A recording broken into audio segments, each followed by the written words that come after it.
दिग्विजय चौटाला की अगर बात करें तो एक बार प्रेस कॉन्फ्रेंस की थी आपके खिलाफ, वो आपका नाम लेके प्रेस कॉन्फ्रेंस कर रहे थे। वो नरेंद्र गुज्जर और उसके सभी साथी, जिसमें सबसे बड़ा नाम नरेंद्र गुज्जर का है, जो कि एचएसए संगठन चलाता है पंजाब विश्वविद्यालय के अंदर। रणदीप जी को अब वो हमारे मुख्यमंत्री जी और कहते हैं ट्विटर के नेता हैं, ये ट्वीट कर देते हैं और मेरे ख्याल से 10-15 दिन में एक आधा चक्कर लगा लेते हैं। यहाँ सरकार आज भी भाजपा की है और पूरे प्रदेश में भाजपा की सरकार है, तीसरी बार पूरी मेजोरिटी की सरकार।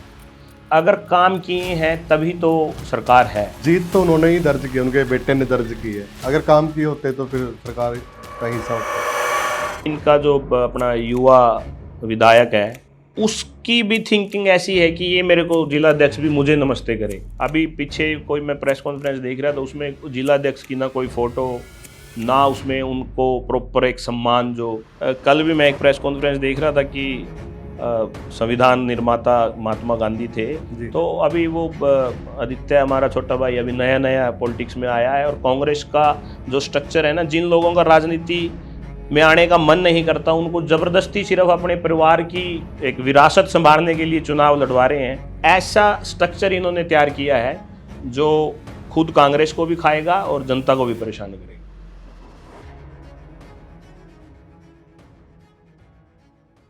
नमस्कार दोस्तों, द एयर न्यूज में आपका स्वागत है। दोस्तों, पीयू की अगर बात करें, पंजाब यूनिवर्सिटी, जहां पे अगर हरियाणा के बच्चे जाते थे तो वो मान सम्मान नहीं मिलता था। दोस्तों, आज मेरे साथ जो शख्सियत मौजूद है, एचएसए फाउंडर है और हरियाणा के जो बच्चों को मान सम्मान दिलवाने में एक अहम भूमिका भी निभाई, बीजेपी नेता है। बातचीत करते हैं नरेंद्र गुज्जर जी से। स्वागत है सर आपका। धन्यवाद मनदीप भाई, और मैं आपके सभी दर्शकों को और सबको मेरा नमस्कार जी। अगर बात करें युवाओं की, लगातार कहीं भी जाते हैं और कहते हैं कि नरेंद्र गुज्जर को आप जानते हो, तो कहते हैं कि हम जानते हैं। ये तो प्यार है उनका सबका, और कहीं ना कहीं मिलते रहते हैं। आजकल सोशल मीडिया का भी ज़माना है, लेकिन मेरा ज़्यादातर संपर्क के माध्यम से ही लोगों से मिलना रहता है। तो बस उसी के माध्यम से जितने ज़्यादा युवाओं से मिलके खुद भी युवा बना रहता है आदमी। जी, तो बिल्कुल देखिए, छात्र राजनीति से आप निकले हैं और अब सक्रिय राजनीति में हैं, तो थोड़ा सा एक बार शुरुआत अगर करें तो छात्र राजनीति से ही करते हैं, उसके बाद सक्रिय राजनीति पे आएगा। जी जी। तो कैसे हुई आपकी जैसे शुरुआत की, अगर बात पंजाब यूनिवर्सिटी का एक बार थोड़ा किस्सा बताएं। देखिए, शायद हम पहले भी इसमें बातचीत कर हाँ, चुके कर हैं। चुके हैं। कोई भी छात्र राजनीति, जब हम यहाँ से कैथल से स्कूलिंग के बाद चंडीगढ़ गए एसडी कॉलेज में, तो हॉस्टल में रहने लगे और एक यारी दोस्ती, एक मतलब सभी लोग इकट्ठे मिलके, तो मेरे से ज़्यादा मैं शायद अपने आप को अभी इतना पॉलिटिकल माइंडसेट वाला आदमी नहीं मानता हूँ। जो मेरे और सीनियर थे या और साथी थे, तो उन्होंने फैसला किया सब ने मिलके कि हम चुनाव लड़ेंगे। तो वो पहला चुनाव, जबकि अब अगर कई बार सोचूं तो मैं बिल्कुल खिलाफ था कि मत लड़ो, क्या करना हमने पॉलिटिक्स का, लेकिन वो हम लड़े। और वो पहला चुनाव हम 2005-06 में, कैथल से ही मेरे साथी हैं वीरेंद्र, तो पहला ही चुनाव हम जीते वहाँ एसडी कॉलेज में। एसडी हॉस्टल यूनियन और कॉलेज यूनियन के नाम से हमने चुनाव लड़ा, और शायद वो हरियाणा का पहला ही प्रेसिडेंट था उस समय जो वहाँ चुनाव जीत पाए। तो उसके बाद बस एक ये रास्ता बन गया। और नेक्स्ट ईयर जो हम फाइनल ईयर में थे, उस समय जो मेरे वो दोस्त थे सारे, जिनको मैं इस सारे मतलब काम का श्रेय दूंगा, वो ग्रेजुएशन के बाद अपने अपने घर लौट गए। मेरा वहाँ पंजाब यूनिवर्सिटी में एडमिशन हो गया। तो वो जो एक उन्होंने एक इमेज बनाई, वो सब हमने इकट्ठे रह के जो चुनाव लड़ा, तो उसके बाद वो सारी जिम्मेवारी फिर मेरे ऊपर आ गई। और मैंने कोशिश करी कि मैं उन सब के द्वारा जो ये चीज़, जो ये चुनावी इसमें राजनीति में वो स्टार्ट करके गए, कि उसको अच्छे ईमानदारी से निभाऊं, और वो फिर चलता रहा। लेकिन एक दबदबा बनाना, और वो भी पंजाब यूनिवर्सिटी के नाम से जो यूनिवर्सिटी हो, उसके अंदर हरियाणा का दबदबा आपने कायम किया है, तो उसके लिए क्या कुछ रणनीति बनाई, क्या कुछ किया? नहीं, ऐसा कुछ नहीं कि रणनीति बना के या सोच समझ के ऐसा कुछ किया हो, बल्कि मैं तो ये कहूँगा कि चलो, मैं हरियाणा से था तो हरियाणा का, क्योंकि जो हमने पंजाब यूनिवर्सिटी में अपनी ऑर्गेनाइजेशन का नाम भी हिंदुस्तान स्टूडेंट एसोसिएशन रखा, मेरे बाद मैंने वहाँ एसडी कॉलेज में हिमाचल के दो दो प्रेसिडेंट बनाए जो बनते नहीं। मणिपुर से, उस एरिया से भी हम बच्चों को चुनाव लड़वाते हैं वहाँ। जी। और पंजाब के और अन्य किसी भी स्टेट के, उत्तर प्रदेश से कोई आया हो तो मैं तो सबको जिस जो काबिल लगा, जिसको हमें ये लगा कि इसने मेहनत करता है, टीम उसकी मजबूत है, तो उसको ही आगे बढ़ाया है। हाँ, मैं हरियाणा से था और उस समय का जो माहौल था पंजाब यूनिवर्सिटी का, तो उसमें कोई दबदबा बढ़ाने या घटाने वाली तो मैं बात नहीं कहूँगा किसी भी चीज़ की। लेकिन बस अपनी बात को, अपने लोगों की बात को, अपने साथियों की बात को मजबूती से और सच्चाई से रखना ही मैंने अपना काम समझा है। उसके लिए अगर ना मुझे लगा कि मैं किसी के दबाव में काम करूँ, ना किसी को दबा के काम करूँ। तो उसी एक आपसे पहले कोई हरियाणा का वहाँ पे लीडर नहीं था? नहीं, ऐसी बात नहीं कि लीडर नहीं थे, रहे हैं, लीडर भी रहे हैं, आगे भी अब भी लीडर बहुत हैं हरियाणा के, हर बार लड़के चुनाव लड़ रहे हैं, जीत रहे हैं। बस एक वो शुरुआत थी, उससे पहले भी लोग थे काफ़ी जिन्होंने काम किया है, लेकिन उस समय का माहौल जो 4-5 साल उस समय काफ़ी हालात ख़राब थे, तो उनमें से हम निकल के और हमने अपनी ये शरीफ सा चेहरा और ऐसा तो है नहीं कि जो हजारों युवा, लाखों युवा आपके साथ हैं ऐसे होंगे, कोई तो बात होगी। नहीं, ये सवाल आप उनसे पूछो वो मेरे साथ हैं। मैं तो यही मानता हूँ कि अ, एक प्यार प्रेम है और एक उम्मीद होती है। अब जैसे आपके दर्शकों को आपसे उम्मीद है कि आप एक अच्छा इंटरव्यू करोगे, अच्छे सवाल पूछोगे, जी। तो उसी तरीके से जिस फील्ड में हम होते हैं, चाहे वो छात्र राजनीति हो, सक्रिय राजनीति हो, तो आम लोगों को एक उसकी उम्मीदों पे खरा उतरना ही मैं मानूंगा एक नेता का काम है, एक जी। कार्यकर्ता का काम है कि वो अपने साथियों की उम्मीदों पे खरा उतरे। जी। पीयू से लेकर अब तो पूरे हरियाणा और पूरे देश में लगभग आपकी जो यूनियन थी, स्टूडेंट ऑर्गेनाइजेशन, तो काम कर रही थी, तो सभी अच्छा भाईचारा होगा अब तो हर जगह पे। हाँ, सारी जगह है, जब भी बड़ी खुशी होती है, काफ़ी लोग पूरे देश में जॉब कर रहे हैं, अलग अलग फील्ड में उनकी लीडरशिप क्वालिटी अब देख के मुझे भी खुशी होती है। काफ़ी लोग हर फील्ड में वो आगे बढ़ रहे हैं, चाहे वो मीडिया हो, एडवोकेट हों, या जॉब हो, बिजनेस हो, हर फील्ड में वो लोग मतलब साथी हैं जो जूनियर हैं या कुछ भी हैं, तो सभी अपने अपने फील्ड में अच्छा काम कर रहे हैं और मिलते रहते हैं। कभी मैं किसी भी एरिया से अगर मैं गुजरता हूँ तो मेरी एक आदत है अपने सभी लोगों से संपर्क में रहने की, तो सब अगर मैं वहाँ रुकता हूँ तो सभी लोग आ जाते हैं और सबसे मिलना जुलना लगा रहता है। जी। छात्र राजनीति में केस कितने भुगते हैं? कितने केस लगभग हुए होंगे? वो तो मनदीप भाई, छात्र जीवन की वो कहते हैं ना एक गिफ्ट होता है वो तो आप अगर सवाल पूछोगे तो भुगतने ही पड़ेंगे। जी। और मतलब मैं ये मानता हूँ, चलो केस तो जो एक लड़ाई दूसरी स्टूडेंट यूनियन से वो तो जो होती है उसका तो एक अलग पार्ट होता है वो, लेकिन जो मैंने भुगते ज़्यादातर उनमें जो मैंने मतलब धरने प्रदर्शन किए, जिससे मेरा प्रशासन से, यूनिवर्सिटी से, कॉलेज से, पुलिस से जो मतलब खींचतान रही, उसका मुझे काफ़ी कुछ भुगतना पड़ा और बड़े लंबे समय तक वो केसेस चलते रहे और आहिस्ता-आहिस्ता चलो। अब तो आप खुद भी एडवोकेट हैं।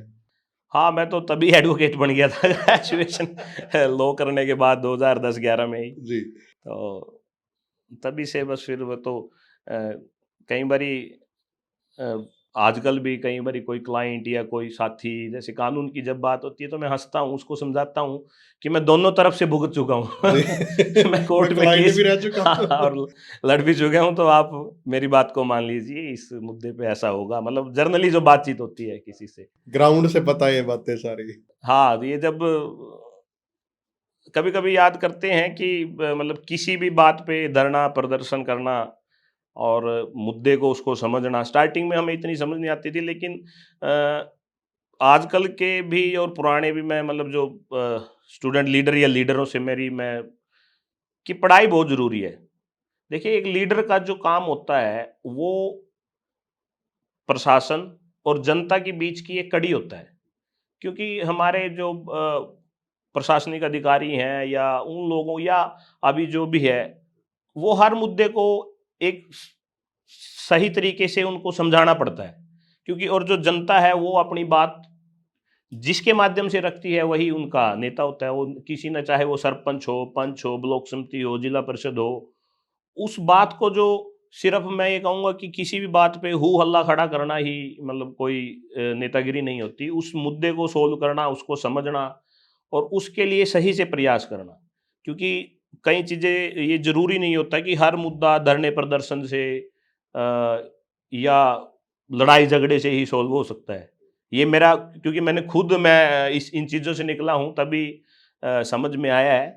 तो कई बारी अब क्या होता है, हम सोचते हैं कि हम कोर्ट में जाके केस करके जीत जाएँगे। तो हर मुद्दे के एक अलग-अलग रास्ता होता है और वो उस मुद्दे के हिसाब से ही सबको अपनाना चाहिए। जी। दिग्विजय चौटाला की अगर बात करें तो एक बार प्रेस कॉन्फ्रेंस की थी आपके खिलाफ। मतलब एक आम आदमी अगर के आम परिवार से आप हो और दिग्विजय चौटाला, वो आपका नाम लेके प्रेस कॉन्फ्रेंस कर रहे थे। देखिए वो कॉलेज, डीएवी कॉलेज का शायद कोई वो मामला था, तो उसमें अब हमारी स्टूडेंट ऑर्गेनाइजेशन काम कर रही है, इनकी मतलब हर चौटाला परिवार की भी है, बादल परिवार की भी है, चाहे हर मतलब हर ऑर्गेनाइजेशन अपने हिसाब से अपनी स्टूडेंट विंग को चलाती है। तो एक स्टूडेंट विंग जो हमारी चल रही है एचएस से, तो वो मुझे बड़ा गर्व होता है उन बच्चों पे कि चारों तरफ से इतने बड़े-बड़े पॉलिटिकल लोग जो उन पे दबाव डालते हैं, इस सब के बावजूद भी वो, अभी तो चुनाव है, लेकिन अभी तक वो 4 कॉलेज जीते हुए हैं। यूनिवर्सिटी में चलो किन्हीं कारणों से एचएससी नहीं, अभी वो कोशिश कर रहे हैं दोबारा। तो इतने बड़े-बड़े पॉलिटिकल परिवारों के बीच में और उन लोगों का संघर्ष, तो मुझे लगता है कि असली लीडरशिप क्वालिटी उनमें है। तो वो कोई मामला था, तो उसमें उनको लगा कि मैं उसका ज़िम्मेवार हूँ, तो उन्होंने अपना फ़र्ज़ निभाया अपनी टीम के लिए। वो कर रहे थे, उन्होंने जो भी इल्ज़ाम लगाए, लेकिन वो सब समय के साथ और कानून के रास्ते पे चलते हुए हम सब चीज़ों से बरी तो निकले। अब भाईचारा है या फिर कभी नहीं, बात हो कभी जाती है कभी नहीं, कभार? नहीं, मेरे ना पहले कभी बातचीत हुई, कभी शायद 1-2 बारी पहले बातचीत हुई होगी, ना अभी कभी बातचीत हुई। हाँ, उनकी टीम में काफ़ी जो लोग हैं, जो पंजाब यूनिवर्सिटी से पास आउट हैं या अन्य किसी यूनिवर्सिटी से, तो कभी मिल जाते हैं, तो हेलो हाय सबसे ही है। वो तो जो भी पंजाब यूनिवर्सिटी में पढ़ा है, चाहे हाँ, वो अपोज़िट उसमें भी काम किया हो अलग हाँ। ग्रुप में, तो सब बातचीत तो होती है सबकी एक-दूसरे के साथ, जी। तो वो तो कोई ऐसी बात नहीं। उनको लगा होगा कि शायद नरेंद्र के जेल जाने से या ये संगठन खत्म हो सकता है, तो वो कोशिश की हाँ, वो होगी छात्र उन्होंने। की राजनीति उस हाँ, टाइम की राजनीति थी ऐसी। अब आप सक्रिय राजनीति में आ गए हैं। तो अब क्या चल रहा है सर? देखिए सक्रिय राजनीति तो चाहे वो छात्र राजनीति हो या ये सक्रिय राजनीति, इसमें कोई ज़्यादा फ़र्क नहीं। अभी मैं आजकल एक हम मोदी जी का और सभी संगठन का एक मेन टॉपिक है उनका जो प्रिय, कि एक राष्ट्र एक चुनाव। तो एक राष्ट्र एक चुनाव की एक youth for one nation one election की एक केंद्रीय कमेटी का मैं सदस्य हूँ। उसमें 20 लोग हैं हम पूरे देश से। तो आजकल हमारी कोशिश है कि आप जैसे साथियों के माध्यम से जनता को इस मुद्दे पे अवेयर किया जाए, लोगों को ये बात समझाई जाए कि हर बारी जो चुनाव होता है, हर चुनाव का खर्चा बहुत ज़्यादा है। जी। और उस पे हम डिटेल पे बात भी करेंगे कि अभी एक सर्वे आया था कि पूरे देश का चुनाव 4.5 लाख करोड़ साल का खर्चा है।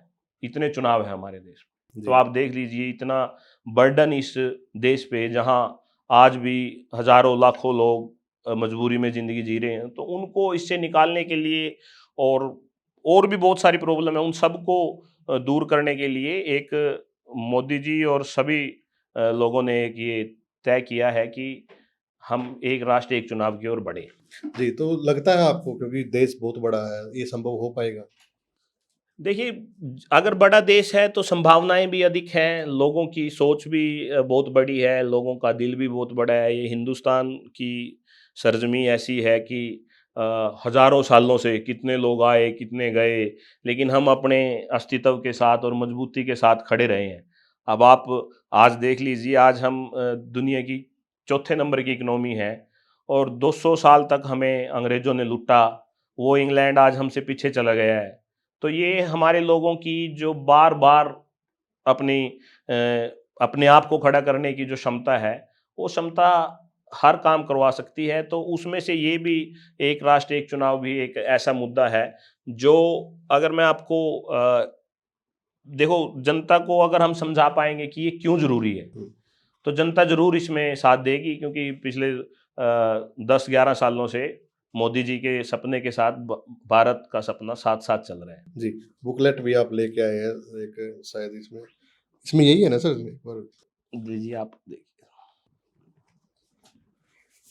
विकसित भारत के लिए एक राष्ट्र एक चुनाव, तो इसमें सर मेन चीज अगर आप समझा पाए तो क्या कुछ रहेगा इसमें? जैसे अगर आप हरियाणा या फिर कैथल में बैठे हैं, हरियाणा की भी बात करें तो क्या सारे चुनाव एकदम से अगर हो तो कितने वोट पड़ेंगे? क्योंकि एमसी, सरपंच, नहीं, हर इसमें हाँ, इसमें मनदीप भाई जो पहला स्टेप है, जो मतलब अभी जिस पे डिस्कशन चल रही है, हाँ, वो सिर्फ एमपी और एमएलए का चुनाव साथ कराने का है, ओके, जो पहली हम वो करेंगे। जी, क्योंकि आप देखिए, अब आप हरियाणा से लगाइए, अब मई में, अप्रैल मई में लोकसभा के चुनाव थे।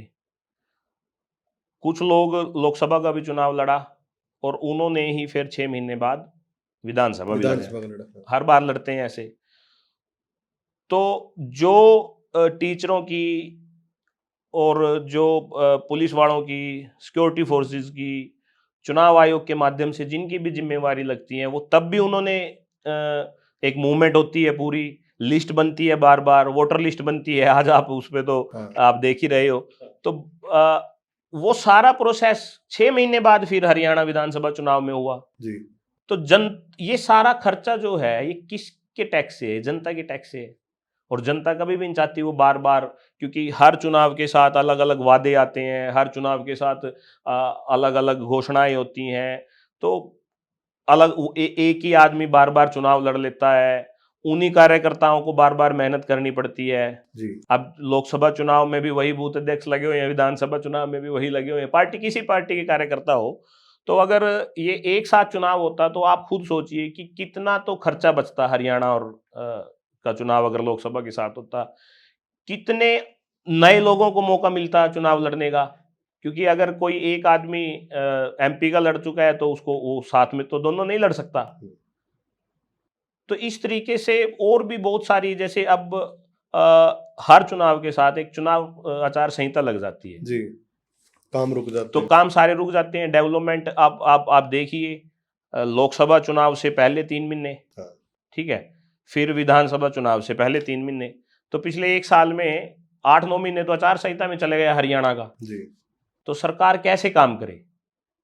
और सबसे ज्यादा परेशानी पब्लिक को ही होती है। अगर बरसातों के समय में एक सड़क रुक गई और उसकी ग्रांट भी आ गई, लेकिन वो नहीं हो पाएगी क्योंकि चुनाव आचार संहिता लगी हुई है। बिल्कुल, उन लोगों को सिर्फ चुनाव की वजह से कीचड़ से निकलना और परेशानी का सामना करना, तो ये एक बहुत बड़ा मुद्दा है। और जनता के बीच अगर हम सब जाएंगे आपके माध्यम से, तो जनता इस पे जरूर सहयोग देगी। और आने वाले समय में जब इससे रिलेटेड बिल आएगा, तो देश की जनता मोदी जी के साथ खड़ी होगी, ऐसा हमारा मानना है। जी, तो आप अब कैसे लोगों के बीच जा रहे हैं, लोगों को बता पा रहे हैं? देखिए, इसकी अभी हमने मतलब शुरुआत करी है। अभी पीछे पंजाब यूनिवर्सिटी में भी एक कार्यक्रम इसके मुद्दे पे रखा था। तो आने वाले समय में हर कॉलेज में, हर यूनिवर्सिटी में इसी मुद्दे पे एक राष्ट्र एक चुनाव, वन नेशन वन इलेक्शन पे हम यूथ पार्लियामेंट भी करेंगे, नए लोगों को भी जोड़ेंगे। आप जैसे साथियों के माध्यम से कोशिश करेंगे कि ज़्यादा से ज़्यादा लोगों तक इस मुद्दे को हम लेके जा सकें। जी, और चाहे वो एडवोकेट हों, डॉक्टर हों, या आपकी ग्राम पंचायत हो, अभी हम सबके पास जाके सबसे डिस्कस करके और सब अपना रेजुलेशन पास करके अगर राष्ट्रपति जी को भेजें माननीय डीसी महोदय के माध्यम से, तो एक इस तरीके से एक रास्ता हम खोजने की कोशिश कर रहे हैं ताकि जनता इस बिल को लेके आए, ना कि सरकार। तो फिर क्या रिस्पॉन्स आ रहा है लोगों के में, जनता में? नहीं, लोगों को अगर मैं आपको बताऊं, खासकर यूथ में, तो यूथ इस मुद्दे को कैच कर रहा है और वो समझ रहे हैं। उनको पता है कि कितना खर्चा आता है, बार बार मूवमेंट होना हर चीज़ की, बार बार। अब देखिए, तो अभी तो हम सिर्फ एमपी और एमएलए की डिस्कशन कर रहे हैं। अब ब्लॉक समिति, ग्राम पंचायत, जिला परिषद, म्युनिसिपल कॉरपोरेशन, ये सारे चुनाव लगभग, अच्छा हमारे एडवोकेट्स के चुनाव, मतलब ऐसा लगता है ये देश चुनाव के लिए बने हैं। मतलब हम सब चुनाव में ही लगे रहते चुनाव हैं। चुनाव चलते रहते हैं। हाँ, किसी न कोई माध्यम से कोई ना कोई चुनाव चल ही रहा है, चल ही रहा है, चल ही रहा है। मतलब शहर में कोई ना कोई, हर कस्बे में एक एक्टिविटी रहती है। आज बिल्कुल। फलानी सभा, कम्युनिटी का चुनाव हाँ, है, सभा के रहते हैं बहुत सारे। सभा के चुनाव रहते हैं। तो अ, मतलब पॉलिसी पैरालिसिस की एक समस्या इस कारण से देश में होती है, क्योंकि आज कोई घोषणा एक गवर्नमेंट कर रही है, 6 महीने बाद वो सेंटर में नहीं रही तो वो पॉलिसी खत्म हो जाती है। हम्म। तो अगर हम एक साथ इस सारी चीज़ों पे आगे बढ़ पाएंगे, ये पहला स्टेप होगा। और अगर ऐसा होता है तो ये देश के लिए और जनता के लिए बहुत अच्छा काम रहेगा। काम अच्छा रहेगा। इसके साथ साथ और क्या आगे की रणनीति है आपकी, क्योंकि लगातार आप एक्टिव रहे हैं और 2 बार आप प्रयास भी कर रहे थे, तो अब की बार तो 29 का क्या कुछ तैयारियां हैं? देखिए मनदीप भाई, तैयारियां तो अब मिलना जुलना ही है। ये तो मैं मानता हूँ, कोई भी आदमी ये कहे कि मैं तैयारी कर रहा हूँ, उससे तैयारी नहीं होती। ये तो जब जनता ही बनाती है, जिसको भी बनाती है। अब जो काम करेंगे, अपने अपने मुद्दा, हर व्यक्ति, हर लीडर अपनी अपनी बात को अपने अपने तरीके से समझाने की कोशिश करता है जनता को। जिसका उन्हें बात पसंद आती है उसी को वो बढ़ा देते बना हैं। देते हैं। तो ये तो लगे रहना, ये एक निरंतरता ही राजनीति का वो मानता हूँ मैं, कि आप अपने काम करिए, बाकी जनता पे छोड़ दीजिए, लोगों जी। में छोड़ दीजिए। आप अपना अपना वो आपको अ, जैसे हम स्कैन करते हैं या एक्सरे करते हैं, तो जनता की विल पावर जो है इतनी मजबूत है, वो एक एक व्यक्ति का स्कैन कर लेते हैं जी। कि ये कैसा है, वो कैसा है। तो वो आपका करेक्टर है, वो तो आपको जज करेंगे, आप कैसा उनके माध्यम से क्या उनके लिए कर सकते हो, क्या उनके लिए फ्यूचर में कर सकते हो। तो इसी मुद्दे पे लोग आपका साथ देते हैं। छात्र राजनीति की अगर बात करें, हरियाणा में चुनाव बंद है, तो इसको लेकर कोई बात चल रही है? देखिए, पीछे भी चुनाव हुए थे। मेरा तो मानना है, मैं तो सरकार से पहले भी गुजारिश करता हूँ कि छात्र चुनाव होने चाहिए। क्योंकि बिना चुनाव के आप अगर देखेंगे, मतलब एक यंग लीडरशिप नहीं उभर पा रही है। और वो बच्चे अब जैसे कोई भी आंदोलन होता है, आप देखते हो देश में किसी भी मुद्दे पे आंदोलन होता है, तो उन आंदोलन के माध्यम से भी कुछ लोग आगे आते हैं, लेकिन वो आंदोलन के दौरान ही खत्म हो जाते हैं। क्योंकि आज आपका स्कैनर इतना मजबूत है सोशल मीडिया हाँ, का बिल्कुल, बिल्कुल। तो अगर एक गलती भी किसी से हो जाए, हाँ, हो ना हो, अगर एक बारी किसी ने बोल दिया है कि उसने ये किया है, तो उसको सोशल मीडिया पे ही मतलब खत्म कर देते खत्म हैं, कर देते हैं, सोशल बिल्कुल। मीडिया पे ही बढ़ा देते हैं। लेकिन अगर छात्र राजनीति एक माध्यम हो सकता है युवा साथियों को आगे लेके आने का। क्योंकि देखिए, आप चाहे वो आप कैथल से लगा लीजिए, चाहे देश से लगा लीजिए, एक मतलब कांग्रेस का भी एक ये स्ट्रक्चर है कि मैं, मेरा बेटा, मेरा पोता, और वो सब मजबूरियों के कारण है। हम्म। अगर आप लीडरशिप नहीं उभरने दोगे तो फिर वही लोग आप पे राज करेंगे। अगर वो सिस्टम ही खत्म कर दिया एक नए लोगों के निकलने का। जी। अब लोकतंत्र में चुनाव जरूरी है, क्योंकि चुन के ही कोई आदमी आता है। जी। तो उस बार बार चुनाव से हम चाह रहे हैं कि एक बार चुनाव हो और अच्छे लोग निकल के आए, ताकि वो समाज का भला कर सके। और ये एक राष्ट्र एक चुनाव को ये नहीं कि इससे भाजपा को ही फायदा है। जो ये विपक्ष सबसे ज्यादा शोर मचाता है, मैं कहूँ ये कह भाई रहे हैं कि भाजपा जाने वाली नहीं है फिर तो, अगर ऐसा कुछ हो नहीं। गया तो। तो अब उनसे एक बात पूछिए ना, आप कहते हो लोकसभा में हम महाराष्ट्र और हरियाणा जीते, विधानसभा में हार गए। तो अगर एक साथ चुनाव होता तो आप अपनी मर्जी से जो मुझको कह सकते थे। जी। इनकी बात तो मतलब इनके खुद के विचारों में ही कन्फ्लिक्ट है। आप हर जगह देख लीजिए। अब हम कह रहे हैं भाई एक साथ चुनाव करवाएं, तो इनको समस्या, अलग अलग हो तो ये फिर अन्य राजनीतिक एजेंडे चला लेते हैं। मतलब कोई सी भी साइड पे ये लोग मानते नहीं, हर चीज में इनको लगता है कि नहीं, इससे ये हो जाएगा, वो हो जाएगा। कोई एजेंडा क्लियर नहीं है इनका। जी, हरियाणा की अगर राजनीति पर बात करें, यहाँ पे कैथल से रणदीप सिंह सुरजेवाला जी लगातार प्रेस कॉन्फ्रेंस भी करते रहते हैं, बयान देते रहते हैं कि बीजेपी में गुंडाराज बड़ा बढ़ गया। देखिए, ठीक है, थोड़ा बहुत जो ये हादसे होते हैं, लेकिन प्रशासन कार्रवाई करता रहता है। अभी कल मैं यमुनानगर था, तो पीछे वहाँ काफ़ी ऐसी समस्या हुई, तो वो खुद लोग बता रहे थे कि वहाँ 5 इनकाउंटर हो चुके हैं अभी पिछले 1 डेढ़ महीने में। अभी क्या है कि जो ऐसे हादसे हो रहे हैं उनको तो विपक्ष और सभी लोग ज़्यादा उठा देता है, लेकिन जिस तरीके से कार्रवाई हो रही है, इनकाउंटर हो रहे हैं, उन पे चर्चा कम हो रही है। अभी आप जो ये मुद्दे थे यमुनानगर में काफ़ी चला, तो वो सारे ठेके भी बिक चुके हैं और सारी चीज़ों की शांति है। अब जो ये इस तरीके के मामले हैं, अभी पीछे जो एक वो हमारी वो बेटी बहन के साथ हुआ, हाँ, भिवानी के अंदर। तो प्रशासन जो भी अभी सीबीआई को उनकी डिमांड थी, तो सीबीआई को भी केस सौंप दिया गया है। तो जल्द ही उसका जो भी फैसला आएगा, तो वो जनता के सामने ही आएगी सारी चीज़ें। जी।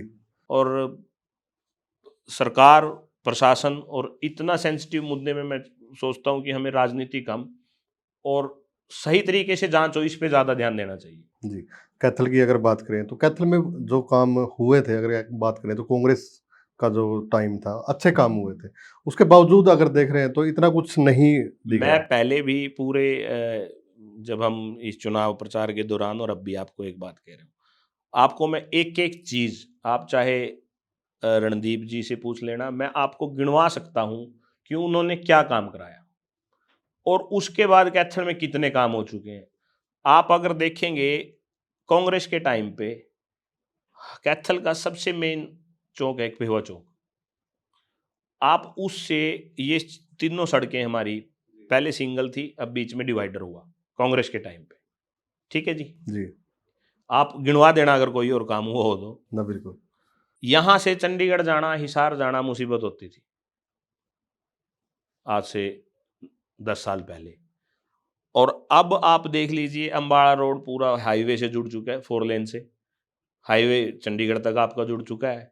चलो हाईवे पे तो पूरा देश ही नहीं, हाईवे का तो खैर हमारे कहेंगे देश कि के अच्छा काम किया। माननीय हाईवे मंत्री, रोड मंत्री गडकरी जी का दीवाना है कि वो इस तरीके से जो सबसे बड़ा बदलाव 10 सालों में उन्होंने किया मोदी जी की गवर्नमेंट में।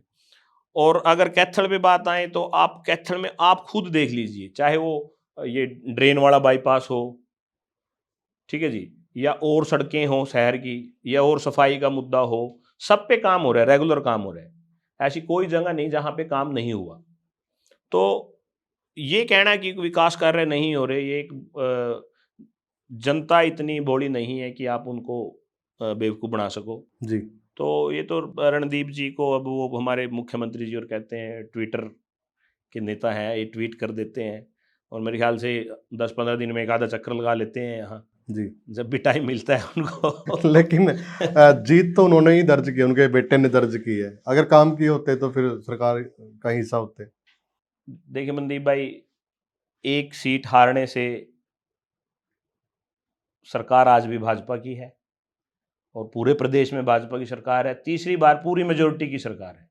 अगर काम किए हैं तभी तो सरकार है। जी। अगर आप ये कहो कि काम नहीं किए तो सरकार नहीं, कई बार देखो सबसे बड़ी बात क्या है, भाजपा में पक्षपात नहीं हुआ कि आप रोहतक से हो तो रोहतक का विकास हो गया, हिसार से हो तो हिसार का विकास हो गया, पूरे प्रदेश का लगातार विकास हुआ है। अब आप नारनौल से चंडीगढ़ जाने के लिए पहले 12 घंटे लगते थे, जी। अब 6 घंटे में आप चंडीगढ़ पहुंच रहे हो और वापस जाने की भी सोच रहे हो। तो आप ये विकास के माध्यम से ही सारी चीज़ें पॉसिबल हुई हैं। रणदीप जी का तो काम है, ये विपक्ष का काम होता है कुछ ना कुछ बोलना, तो वो बोलते रहते हैं, उनका ये काम है। तो उनकी बात को मैं नहीं मानता कि इतना वो, चलो ठीक है जीतते हैं, कुछ कारण रहे होंगे कि ये सीट भाजपा हम नहीं निकाल पाए, इसमें कमियां रही होंगी, हमारी अपनी कमियां रही होंगी, हमारे साथियों की, कार्यकर्ताओं की, या मैं खुद कहूँ कि अब तक मेरी कमी रही हो, लेकिन इसका मतलब ये नहीं कि सरकार ने काम नहीं किए।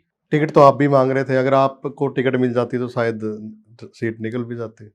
चलो ये तो प्रजम्पशन है कि ये हो जाता, लेकिन जो है अब तो भविष्य के लिए ही आदमी को अपनी कोशिश करनी चाहिए। जो हो चुका उसको तो बदला नहीं जा सकता, जी।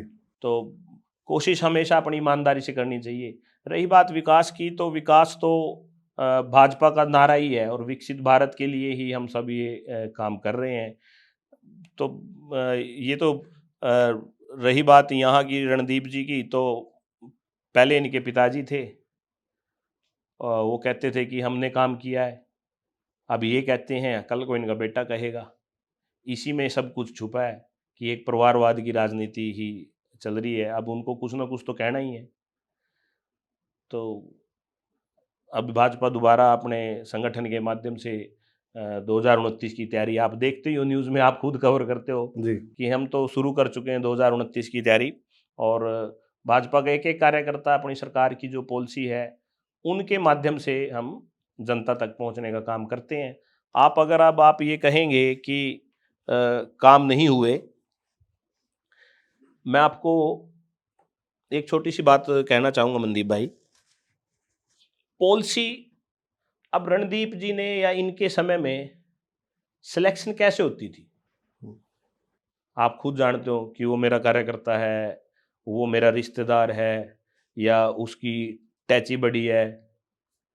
और आज आप हर गांव में, किसी भी गांव में आप चले जाएंगे तो इतने बच्चे मेरिट पे नौकरी लगे हुए हैं, तो उन लोगों से जाके पूछिए कि भाजपा ने क्या किया है। उन गरीब परिवारों से पूछिए जिनका प्रधानमंत्री आवास योजना में जिनको घर मिला हो।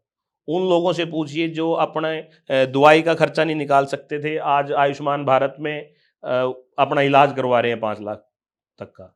तो वो लोग ही भाजपा की रीढ़ की हड्डी हैं। कार्यकर्ता और उनके बीच का समन्वय ही पार्टी की जीत और हार तय करता है। कई बार ये तो किसी एक सीट पे हारना वो मायने नहीं रखता। आज ये देखिए कि भाजपा की पूर्ण बहुमत की सरकार हरियाणा में है। जी, अगर कैथल की बात करें तो कैथल में गुज्जर राजनीति काफ़ी हैवी रहती है, और अब भी कांग्रेस की बात करें तो कांग्रेस का जिलाध्यक्ष भी गुज्जर बना है। पीछे अगर बात करें बीजेपी की तरफ से तो 3 टर्म गुज्जर परिवार से ही जिलाध्यक्ष रहा है। तो इनेलो का जो जिलाध्यक्ष है वो भी गुज्जर समाज से आता है। तो एक हैवी राजनीति रही है कैथल की। नहीं, ये तो देखो, जो समाज एकत्रित होके, इकट्ठा होके अपनी बात को मजबूती से रखे, तो मेरा समाज यहाँ एक मजबूत समाज है। और शहर के साथ, यहाँ के लोगों के साथ जब भी खड़े होने की जरूरत पड़ती है तो गुज्जर समाज ने हमेशा आगे बढ़ चढ़ कर काम किया है। तो सभी पार्टियों को लगता है कि इनको एक मजबूत स्थिति और एक मजबूत पद दिया जाए। और आज कांग्रेस ने भी दिया है, इनेलो ने भी दिया है, भाजपा में भी रहे हैं। लेकिन मैं ये कहूँगा कि ये कोई जाति विशेष के कारण तो नहीं शायद मिलता, लेकिन उन लोगों की कैपेबिलिटी के कारण ही जिम्मेवारियां मिलती हैं। जी मुझे जो पार्टी ने काम दिया है वो मेरा काम देख के, मतलब उनको ये उम्मीद होगी कि हाँ ये काम कर सकता है, तो उसी तरीके से एक जिम्मेवारियां मिलती हैं। तो अच्छी बात है, कांग्रेस ने भी एक ऐसा कदम उठाया है। जी कम से कम 10-15 साल के बाद उन्होंने कोई जिलाध्यक्ष तो बनाया। जी सबसे बड़ी सबसे बड़ी बात तो ये है। जी वरना वही घिसे पिटे एक डर्रे पे चलने वाली पार्टी। अब नए लोग आएंगे, नई बात रखेंगे तो जनता तक पहुंचे। जनता की भलाई होनी चाहिए, माध्यम कोई भी हो।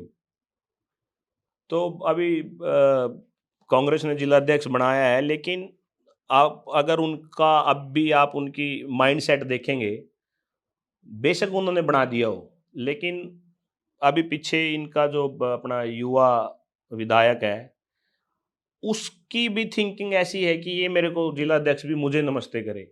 अभी पीछे कोई मैं प्रेस कॉन्फ्रेंस देख रहा था, उसमें जिलाध्यक्ष की ना कोई फोटो, ना उसमें उनको प्रॉपर एक सम्मान। जो अब हमारे भाजपा में जिलाध्यक्ष जिले का सबसे अहम कार्यकर्ता होता है, लेकिन अगर इन्होंने भाई ये किसी को भी, मैं ये नहीं कहता, अगर ये इनकी माइंडसेट ऐसा है कि ये हमारा गुलाम बन के रहे, तो ऐसा स्ट्रक्चर इन्होंने तैयार किया है जो खुद कांग्रेस को भी खाएगा और जनता को भी परेशान करेगा। सम्मान देना चाहिए, मैं कहूँगा हमारी बिरादरी के हैं, और उनको उनके सम्मान के लिए सभी सारा समाज भी उनके साथ खड़ा है। अभी देखते हैं, अभी शायद कल भी मैं एक प्रेस कॉन्फ्रेंस देख रहा था कि संविधान निर्माता महात्मा गांधी थे, और जी तो अभी वो आदित्य हमारा छोटा भाई अभी नया नया पॉलिटिक्स में आया है। और कांग्रेस का जो स्ट्रक्चर है ना, जिन लोगों का राजनीति में आने का मन नहीं करता, उनको जबरदस्ती सिर्फ अपने परिवार की एक विरासत संभालने के लिए चुनाव लड़वा रहे हैं। तो ऐसा नहीं होना चाहिए, और जनता भी समझ रही है। इसी वजह से देश से और हरियाणा से परिवारवाद की राजनीति के खिलाफ ही देश का और हरियाणा का जनादेश है। आप देख सकते हो कि दोनों में ही, चाहे वो हुड्डा परिवार हो, गांधी परिवार हो, सिर्फ एक कैथल की जनता थोड़े चूक गई, अगली बार यहाँ से भी इस परिवार का सफाया हो जाएगा। क्या कुछ संदेश आप देना चाहोगे? बस मेरा आपके माध्यम से सभी युवा साथियों से और आपके सभी दर्शकों से निवेदन है कि आप एक राष्ट्र एक चुनाव के बारे में पढ़ें, उसके बारे में जानें और एक ऐसा आप डिस्कशन शुरू हो, एक ऐसा रास्ता निकले कि सरकार जनता की आवाज़ सरकार तक पहुँचे और सरकार इस बिल को लेके आए, ताकि हमारी इकोनॉमी में जो ये खर्चा है एक एक चुनाव एक बारी मतलब पूरे देश के चुनाव का 4.5 लाख करोड़ तक, उससे भी ज़्यादा जो खर्चा है वो बचे और वो जनता के बेनिफिट के लिए काम आए। ये जो पॉलिसी पैरालाइज का जो कारण बनते हैं, बार बार चुनाव होना, बार बार चुनाव आचार संहिता, लोगों के काम नहीं होना, ट्रांसफ़र नहीं होना, बहुत सी ऐसी समस्याएं हैं। किसी भी मतलब नए स्कूल की परमिशन नहीं मिलना, हॉस्पिटल की परमिशन नहीं मिलना। अब सपोज करिए आपका हॉस्पिटल बन रहा है और चुनाव आ जाए, नहीं जी हम अभी स्टार्ट नहीं कर सकते इसको।